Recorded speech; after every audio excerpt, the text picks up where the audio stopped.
Good morning friends, myself Dr. Prathamesh Jain, Director Advanced Knee and Shoulder Hospital, Ahmedabad.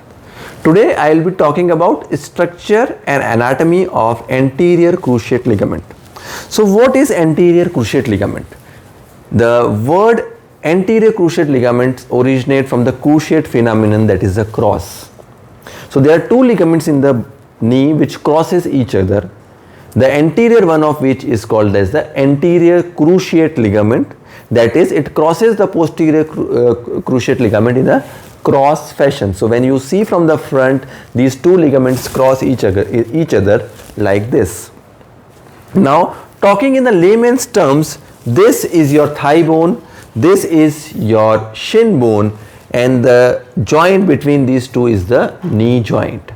And to hold this knee joint, we have four ligaments: MCL on the side, LCL on the side. In the front you have the ACL, and in the back you have the PCL. Now anterior cruciate ligament is a ribbon like ligament which is made up of numerous collagen fibers, thousands of collagen fibers, which are arranged in a spiral fashion. So these fibers crisscross over there over themselves in a spiral fashion. These fibers are arranged in a curved spiral manner, and for simplification people have classified them into two bundles.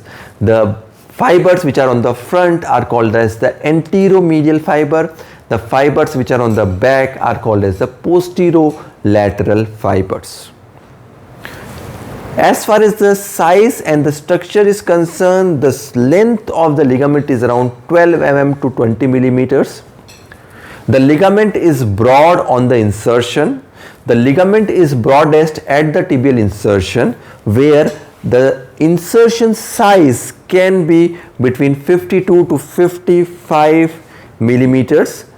It thins out in between, so it is a little bit thinner and flatter in the mid substance, and then it widens again on the femur. Yet the tibial footprint is a broader footprint as compared to the femoral or the thigh bone footprint.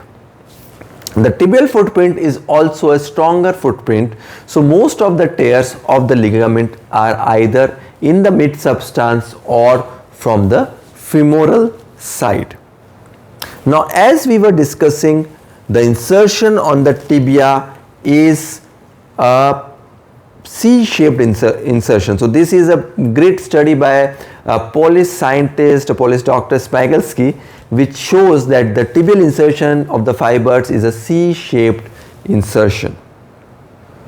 Also the bundles or the fibers crisscross each other to get attached on the femoral insertion. Now there is a resident ridge which is formed on the interior fibers of the ACL, and those bundles are also divided by a ridge.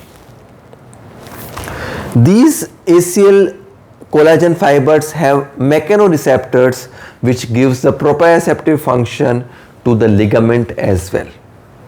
The anteromedial bundle is tight in flexion, whereas the posterolateral bundle is tight in extension.